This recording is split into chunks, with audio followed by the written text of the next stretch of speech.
اس دور میں بھی ایسے ہوتا تھا جیسے ہمارے ہوتا ہے، دائرہ بنا کے لوگ دیکھتے ہیں کوئی تماشا لگا ہوا ہے. تو جناب انس رضی اللہ عنہ وہیں کھڑے ہو گئے. 5 منٹ 10 منٹ آدھ گھنٹہ گھنٹہ سوا گھنٹہ 1.5 گھنٹہ کھڑے رہے. رسول کریم صلی اللہ علیہ وسلم نے ہمیں نمونہ دینے کے لیے کہ اگر کوئی خادم باہر جائے اور دیر ہو جائے تو اس کو جا کے دیکھو. دیکھ تو گھر میں بھی رہے تھے، دیکھ تو گھر میں بھی رہے تھے، لیکن نمونہ بنانے کے لیے جا کر دیکھا. دیکھ تو آسمان کے پیچھے بھی رہے ہیں، لیکن وہاں جا کر دیکھا. نبی صلی اللہ علیہ وسلم یہ ایسا اس لیے کرتے تھے تاکہ ایسا کرنے کا نمونہ پیدا ہو جائے. آپ نماز پڑھایا کرتے تھے اور لوگ آپ سے گزارش کیا کرتے تھے. امام بخاری صاحب نے صحیح بخاری میں لکھا ہے جلد نمبر 2 صفحہ نمبر 1056، اور امام مسلم میں لکھا ہے جلد نمبر 2 صفحہ 359 میں لکھتے ہیں ایک بندے سے گناہ سرزد ہوا اور اس نے آپ صلی اللہ علیہ وسلم سے عرض کیا حضور مجھے حد لگا دیجئے، سزا دے دیجئے. تو نبی کریم صلی اللہ علیہ وسلم کوئی اس سے پوچھا نہیں کہ تو نے جرم کیا کیا ہے. تھوڑی دیر میں نماز کا وقت ہوا، جماعت قائم ہوئی. جب نماز پڑھا دی گئی وہ پھر کھڑا ہو گیا. انی اصبت حدا فانکی فی کتاب اللہ، یا رسول اللہ صلی اللہ علیہ وسلم میں حد کو پہنچا ہوں، کتاب اللہ کے مطابق مجھے حد لگا دیجئے. تو آپ نے فرمایا میں جب نماز پڑھا رہا تھا تو کدھر تھا؟ اس کو نتیجہ سنانے کے لیے پوچھا. وگرنہ حدیث بخاری شریف میں آتا ہے رسول پاک فرماتے ہیں واللہ انی اراکم من وراء ظہری، اے میرے صحابہ کرام میں تمہیں پیچھے سے بھی دیکھتا ہوں. فرمایا میں جب نماز پڑھا رہا تھا تو کدھر تھا؟ عرض کیا میرے کریم آقا علیہ الصلوۃ والسلام میں نے آپ کے پیچھے نماز پڑھی ہے. فرمایا تو نے میرے پیچھے نماز پڑھی ہے، رب نے تیرے سارے گناہوں کو معاف کر دیا. تو آپ پوچھتے تھے تحقیق کرنے کے لیے، سکھانے کے لیے. آپ تو نور نبوت سے جانتے تھے، تو ہم تو نہیں جانتے نا. تو ہماری نمونہ بنانے کے لیے آپ تشریف لائے کہ انس آیا نہیں تو اس کے پاس چلے گئے جہاں تماشا ہو رہا تھا. تو فرمایا انس ادھر کھڑے ہو. حضور ابھی میں جاتا ہوں. فرمایا تو کچھ بھی نہیں کہا مجھے، نہ تھپڑ مارا نہ کوئی برا بلا کہا، مجھے کچھ بھی نہیں کہا. دیکھ لو محبت. اگر میرے ماتحت کو آدمی ہے تو مجھے بھی ایسے ہی کرنا چاہیے. اگر آپ کے ماتحت کو آدمی ہے تو آپ کو بھی ایسے کرنا چاہیے. نہ تھپڑ مارنا چاہیے، نہ گالی دینی چاہیے، درگزر کرنا چاہیے. درگزر بھی حسن خلق کا ایک وصف ہے. درگزر کرنا، برداشت کرنا. نبی کریم صلی اللہ علیہ وآلہ و صحابی وبارک وسلم کی ذات کریمہ کے جو خدام ہوتے تھے، آپ سرکار صلی اللہ علیہ وسلم ان کی عیادت کے لیے بھی تشریف لے جاتے تھے. امام بہقی نے دلائل نبوت میں دوسری جلد میں صفحہ نمبر 272 میں حدیث لکھی ہے، اور البدایہ والنہایہ میں عماد الدین بن کثیر نے جلد نمبر 3 جز نمبر 6 صفحہ نمبر 173 میں حدیث لکھی ہے. امام صاحب مشکات نے 513 نمبر پر حدیث لکھی ہے.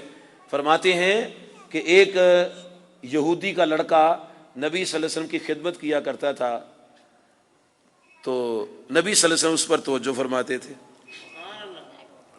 آپ نور نبوت کی شعاعوں سے اس کے دل کے کفر کی پتھریاں نکال رہے تھے. نور نبوت کی شعاعوں سے اس کے دل کے کفر کی پتھریاں نکالتے تھے. وہ شعاعیں پڑتی تھیں،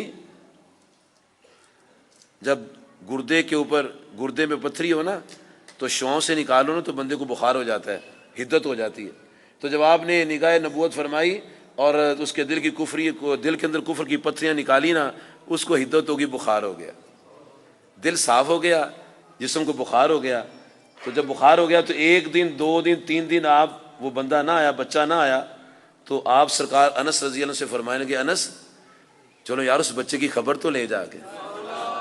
تو نبی کریم صلی اللہ علیہ وسلم اپنے خادم، اور خادم بھی کون؟ جو غیر مسلم، اس کے گھر تشریف لے گئے. اس لیے تشریف لے گئے اگر کوئی میرا امتی بڑے سے بڑا امیر اور کبیر آدمی، اس کا کوئی خادم ملازم بیمار ہو اور وہ اس کی عیادت کے لیے اس کے گھر جائے، اس کا جانا بھی میری سنت کے مطابق ہو جائے، قدم قدم پر اسے جو ثواب ملے.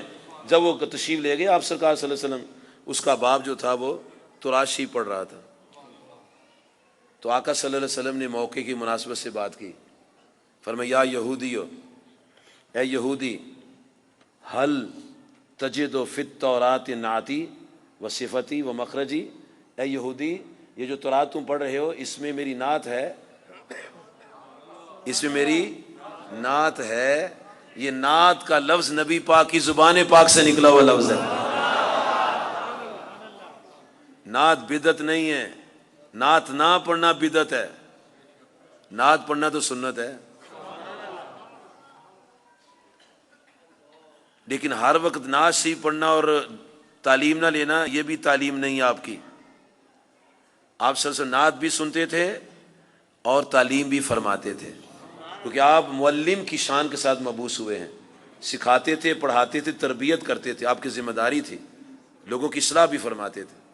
تو آپ نے فرمایا کیا میری 83 میں میری نعت ہے؟ وہ دنیا کا پہلا یہودی تھا جس نے نعت کا انکار کیا، سب سے پہلے جس نے نعت کا انکار کیا وہ یہودی تھا۔ اس لیے کلمہ پڑھنے والوں کو یہودیوں والا کام، کلمہ پڑھنے والے کو نعت کا انکار۔ اچھا وہ جو بچہ تھا نا اس کے دل کے اندر جو کفر کی پتھریاں تھیں اور رسول پاک کی نگاہ پاک سے نکل چکی تھی، دل موم ہو چکا تھا، بس ایک اور محبت کی نگاہ ہونے والی تھی، اور وہ نگاہ فرمانے کے لیے آپ تشریف لے آئے۔ آپ نے دیکھا بھی ماحول تیار ہے، اب ایک پیار کی نگاہ دیکھنی ہے اور وہ مسلمان ہونا ہے، تو آپ اس کے گھر تشریف لے آئے، اور گھر تشریف لا کر جب توجہ فرمائی آپ نے پوچھا کیا تورات میں میری نعت ہے، میری صفتیں آنے کا ذکر ہے؟ کہا نہیں، آپ کا کوئی ذکر نہیں۔ اس بچے نے سب کچھ سنا ہوا تھا، سب کچھ پڑھا ہوا تھا، اس بچے نے جب دیکھا میرے والد نے جھوٹ بولا ہے تو حدیث میں آتا ہے وہ ایسے کانپا، حدیث میں قال الفتى بلا بلا اے بلا، اس نے ایسے کر کہا بلا واللہ یا رسول اللہ، حضور مجھے اللہ کی قسم ہے تورات میں آپ کی نعت بھی ہے، صفتیں بھی، آنے کا ذکر بھی ہے۔ اللہ جاری رہے۔ اور یہ کہا اور کہا کہ اشہد لا الہ الا اللہ وانک رسول اللہ، حضور میں کلمہ پڑھ تو لا الہ الا اللہ محمد رسول اللہ۔ ایک نگاہ فرمائی، دل کی دنیا بدل گئی۔ غریب کے گھر گئے، خادم کے گھر گئے، اس کی کایا پلٹ دی ہے۔ میرے بزرگوں دوستو، ہمارے نبی صلی اللہ علیہ وسلم خلق شان کے عظیم کے ساتھ مبعوث ہوئے ہیں، ہمیں ان کی سیرت مبارکہ، ان کے میلاد مبارکہ کا ذکر، میلاد کی خوشی میں جلوس نکالیں اور سیرت مبارکہ پر عمل کر کے اپنی زندگی کو سنواریں۔ اللہ تعالیٰ مجھے اور آپ کو توفیق عطا فرمائے۔ وآخر دعوانا ان الحمد للہ رب العالمین۔